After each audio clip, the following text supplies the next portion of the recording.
Welcome back, everyone. Super excited to be joined by Børge Brende. And Børge, thank you so much for taking the time. Thank you for inviting me. I want us to go back to your upbringing, because I know you had a family business that mentioned that you're pretty early on got used to being involved in business. Can you talk a bit about the family business and how it affected you growing up?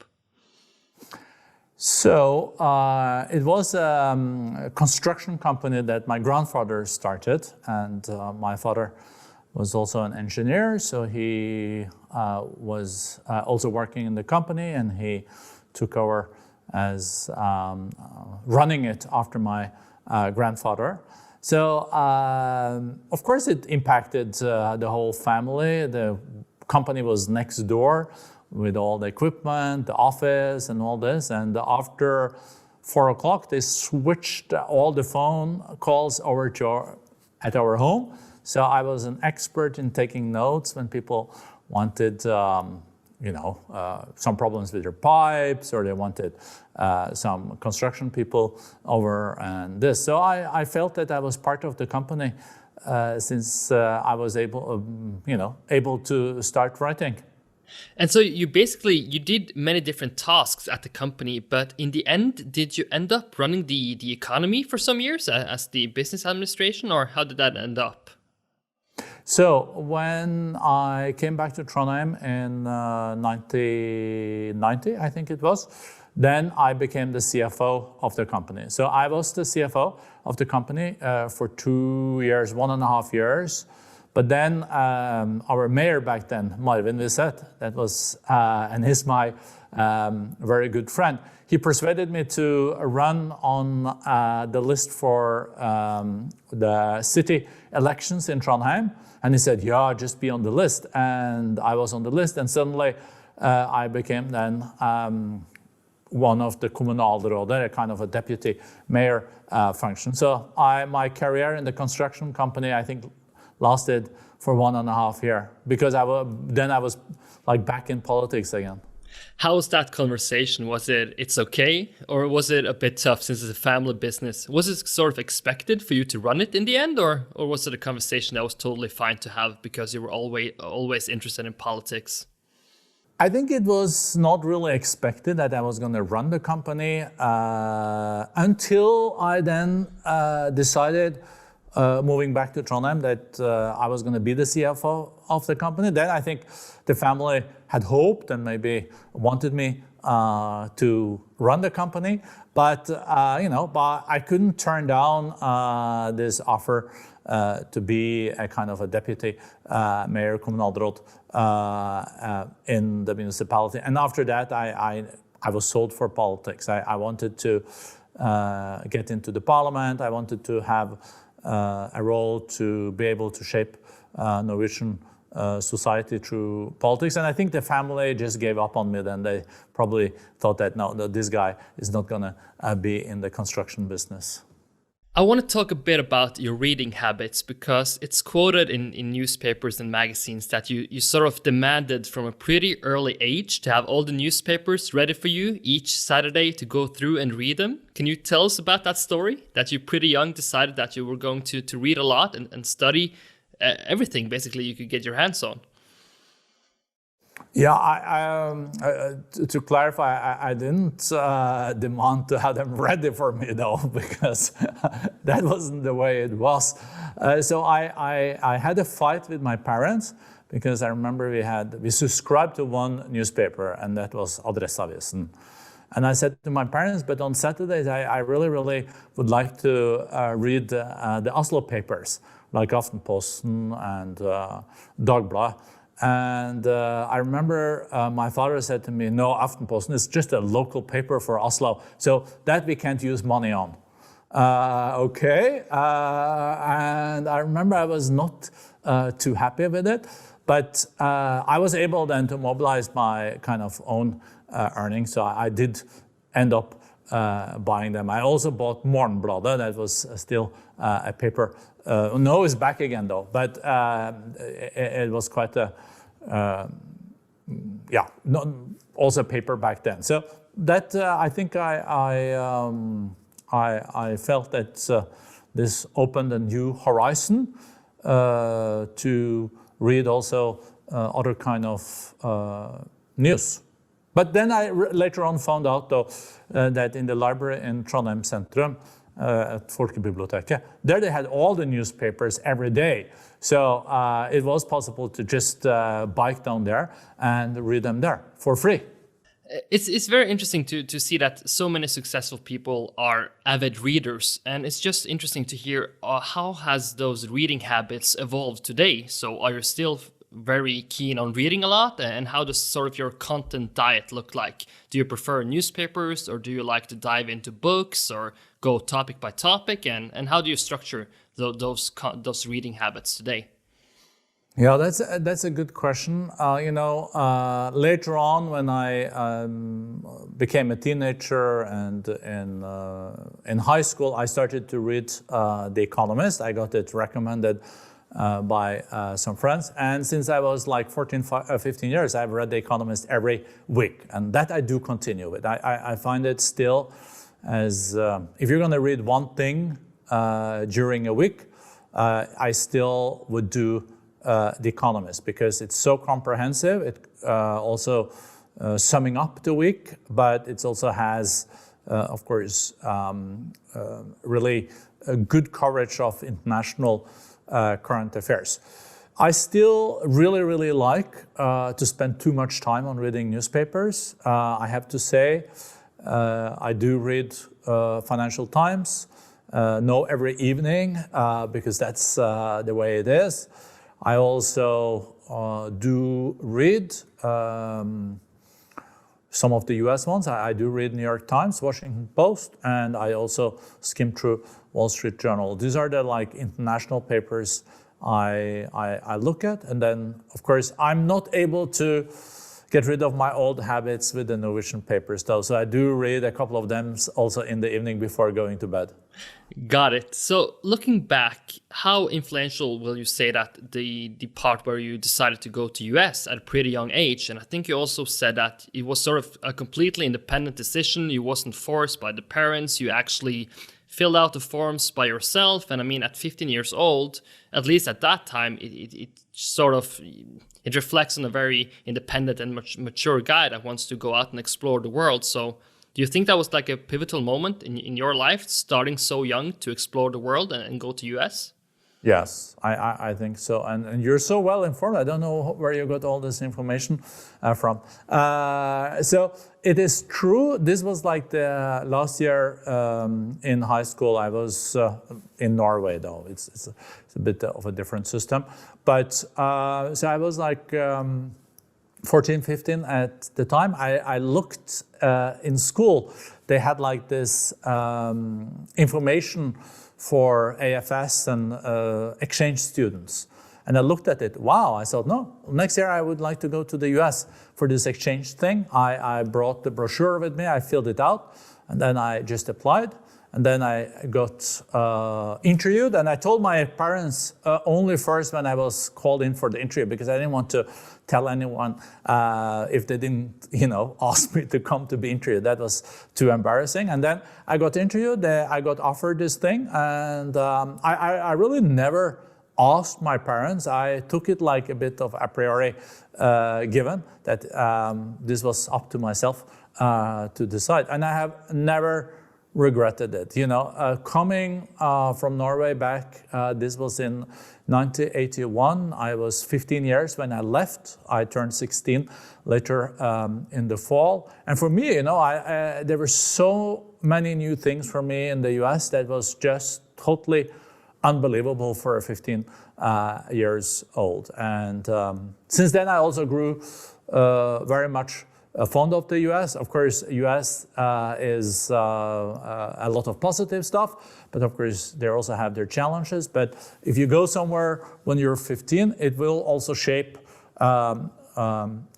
your life and also reading habits. That was like really when I also got into more English literature, American literature. I had like a course of literature, and I used, it was a tremendous year for me. That was also life-changing in many ways, because I really felt a lot of freedom when I came there. I did. Got you. So going a bit forward, I mean, you have done jobs in politics, the Red Cross, and now in the World Economic Forum.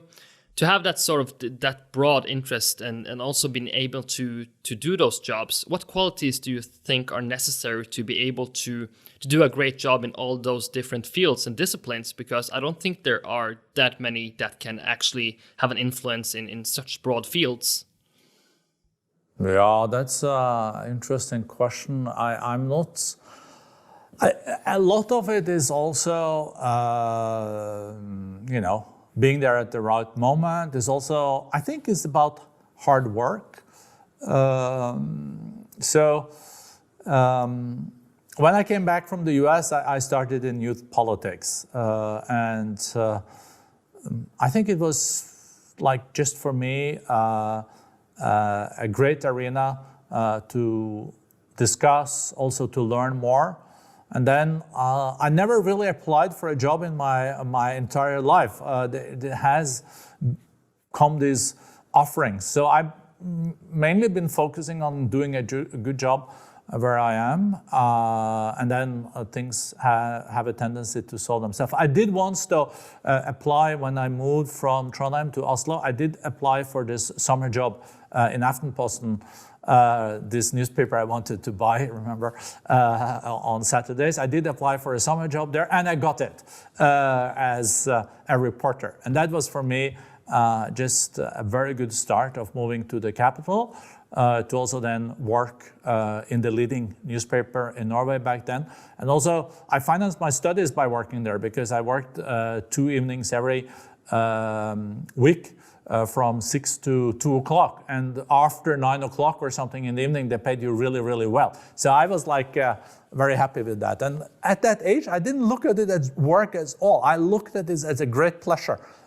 People said, "Oh, aren't you tired coming back to the university the day after?" I said, "No. This is like my hobby, and I get paid for it." That's awesome. But so you haven't planned your career, it seems. It's sort of you've done a good job, and then opportunities arise. Then the question becomes, how do you evaluate those opportunities? Because making such big moves, I mean, being a minister and then decided that I want to move to Geneva or going to the Red Cross, have you sort of used a framework to analyze those opportunities? Or is it just primarily gut feeling, family decisions, and then go from there? I think it's gut feeling. So I, of course, has also been quite lucky. I became chair of the Young Conservatives very young, I think 22 years old.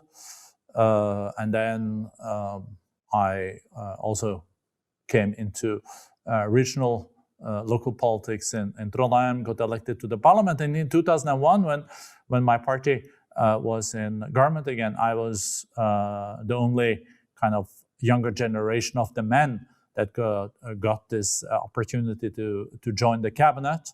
And for me to then deal with environment and climate was like just an amazing opportunity, because I've always been interested in that field. Also a great opportunity to pursue some of the things I thought should happen in the environmental field. We doubled, for example, the amount of national park areas in Norway in just 3 years. And no, people are saying, oh, it's also about nature. Back then people said, yeah, national parks. Yeah, it's protecting the wilderness, but it's also, we know, if animals and the nature comes too close on people, or things can happen that we really don't want to happen. And based on that, being the minister, the youngest minister in the cabinet, and being on environment, I also got this opportunity through the UN, where I was nominated as the chair of the UN Commission for Sustainable Development. And that gave me like a huge opportunity to build an international network.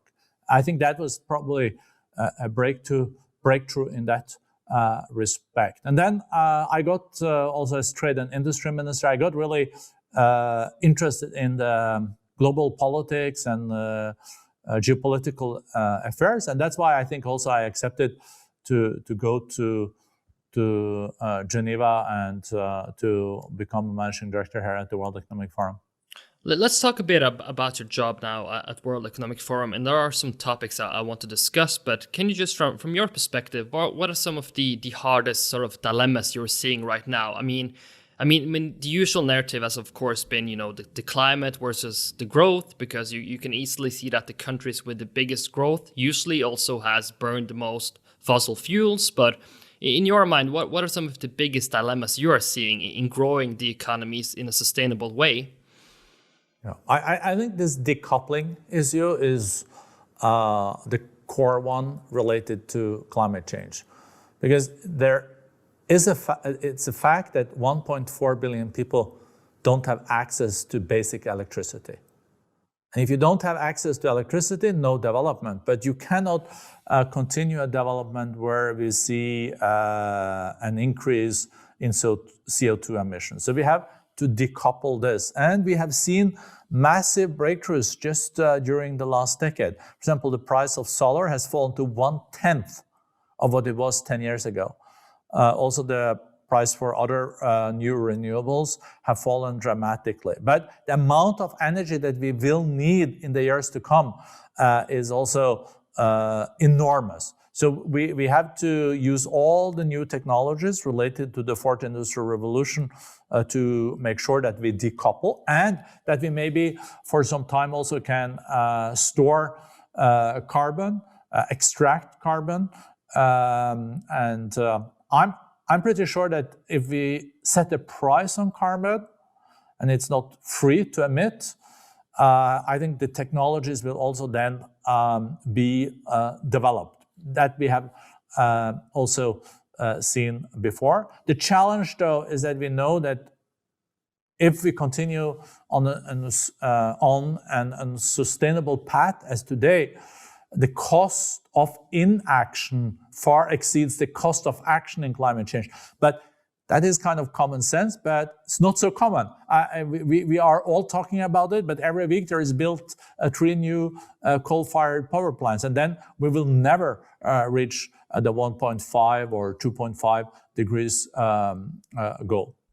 Can you give it a bit of insight into how your role is? Because obviously you gather a lot of smart people, the biggest organizations and the politicians, but I also understand that you run sort of this research lab in San Francisco. So are you also going to do some research yourself more and more, or is it more about bringing people together and helping creating those solutions and communities? So the World Economic Forum is an international organization, not for profit. We are the international organization for enhancing public-private cooperation, to bring business together with government, civil society, and see what we can achieve when we get together. For example, on climate change, when it comes to also setting higher standards, fighting corruption, when it comes to sustainability goals in general, how to make sure that we have a more inclusive economy, a more sustainable economy, a more job-creating economy, but without losing the momentum of the growth. Because without growth, we will not be able to eradicate the poverty that is around. So the role of the forum is like bringing these different players together and then agree on action. That's why we, for example, have 70 of the leading CEOs of the largest companies in the world. They have this climate action group and Mission Possible. We have the same on nature, how to save biodiversity. We had now almost 100 companies coming together and agreeing on ESGs, environmental and also social and governance standards, where companies then say, these are the standards we will comply with, even if they go much further than the national legislation. So these are examples of things that the World Economic Forum is engaged in. And as our members and partners, we have the 1,000 leading companies of the world as part of our organization.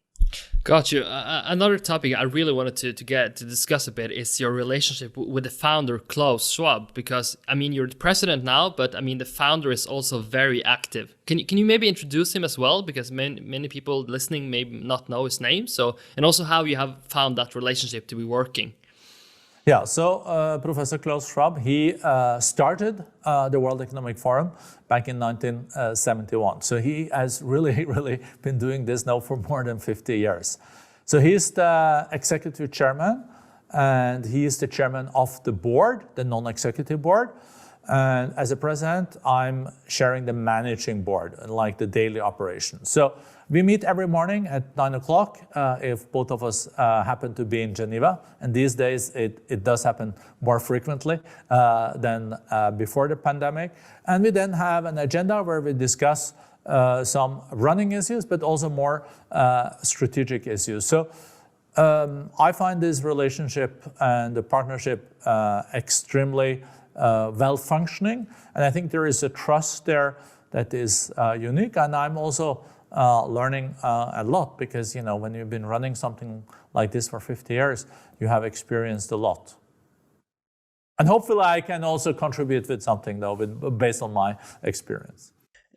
Do you have any topics where you challenge each other, or are you on the same page a lot? Or do you also disagree on some issues or topics, or where you want to move the forum ahead? Or is it on the same page often? I think on the big issues, like where we want to move the forum ahead, I think we're pretty much aligned. But in the daily meetings, of course, we have discussions and pros and cons discussions. I've always been in favor of this thing that the approach that they have in the synagogues. You know, if all the rabbis agree on a Friday on topics, they say, okay, we'll wait with that decision to the next Friday where someone starts to disagree. So I'm trying always to look at it from different angles. But of course, if we first make a decision, then it's about implementation. Is it possible for you to share some milestones ahead in terms of what you want to achieve at the forum? Because, I mean, the relevance seems to be getting stronger and stronger, and sort of the need to connect. We have China rising to become a new superpower, so it seems that we need some forums that can sort of get people together and figure out the puzzles in order to make sustainable growth going. So is it possible for you to forecast some years ahead in what we can see coming from the forum? No, with pleasure. Just putting it a little bit into context then. So we're in the middle of the worst pandemic in 100 years. We are seeing some light in the end of the tunnel because of the vaccination. And if you a year ago had said that, oh, we're going to develop vaccines that are effective against COVID-19 in a year, people would say not so likely, because usually it takes a decade. But the pharmaceuticals that many have questioned have really done this. So the private sector has brought the vaccines on the table, and a lot of people are, and especially vulnerable people, are now getting a jab all over the world. But not as much in the developing world as we would have liked. This pandemic also has led to a massive contraction in the global economy. So we have seen now stimulus that we've never seen since the Second World War, $12 trillion US. And many governments are now indebted, or they don't have a fiscal muscle that is so strong in the years to come. So if we are going to achieve progress on important areas, being climate change, being nature and biodiversity, if we're going to create all the skills and the digital transformation that is necessary, 3.6 billion people on our planet don't have access to the internet. How can they be part of leapfrogging and a digital transformation if they don't even have a digital connection? All these areas, we also have to work strongly with the private sector. So what has the forum done, and what will we work on in the years to come? We just launched Edison Alliance. It's an alliance of businesses, companies, and governments saying, first priority now, we'll need to make sure that the whole world is digitally connected. Then we also launched during Davos this initiative of 1 billion people upskilled or reskilled. It is all about skills now. The unemployment that we're seeing can only be solved if we also get people with the right skills. Then, as I already mentioned, we have this mission possible with business people coming out and saying, oh, we'll go climate neutral in 2030. We'll go climate neutral in 2035. We'll take these and these steps. If we mobilize the private sector that is also then responsible for most of the emissions in the world, half of the job is done. And we have to have the private sector. My goal is to have the private sector really pushing, nudging the governments. And I think we're seeing this now with some companies that are really proactive. I mean, just the last point to emphasize what you're saying, Børge, it's a thought I had, because you also, I've heard you before talking about your concern for the youth, that we need to bring them along. They need to see that they have an exciting future ahead. And the point you're mentioning about reskilling and upskilling, it's so important, because what we see with the recovery is that it was shaped like a K, which meant that the digital companies recovered super fast. And then, of course, the question is, how can we reskill more people at a faster pace? And do you think that, looking at your career, you've been super adaptable all the time, that this is sort of like, we need maybe this like mindset or shift in mentality to be more flexible, more adaptable, maybe to change companies more often or start a new company, because the dynamics and it's going so fast in this world that we also need this like change in mindset to be able to have this growth going forward? I think you're right that young people today will have to be more agile, and they will need to also reskill themselves much faster. I think we also, young people maybe are willing also to get more out of their comfort zone. And to get out of your comfort zone is not that always that pleasant, but it also, you get more skills by that. I remember when I joined the Red Cross as Secretary General after having been at the World Economic Forum. The first weeks I was asking myself, oh, why did I do this? And then I really started to enjoy it, and I learned a lot. I would not have missed any of the insight I got related to humanitarian principles, but also running, for example, humanitarian operations in areas that are hit by natural disasters or of war and conflict. It's very fulfilling. So overall, I think we will have to put more emphasis on upskilling in the years to come. Perfect ending. Børge, thank you so much for joining. It was a pleasure. Thank you. It was great to be invited.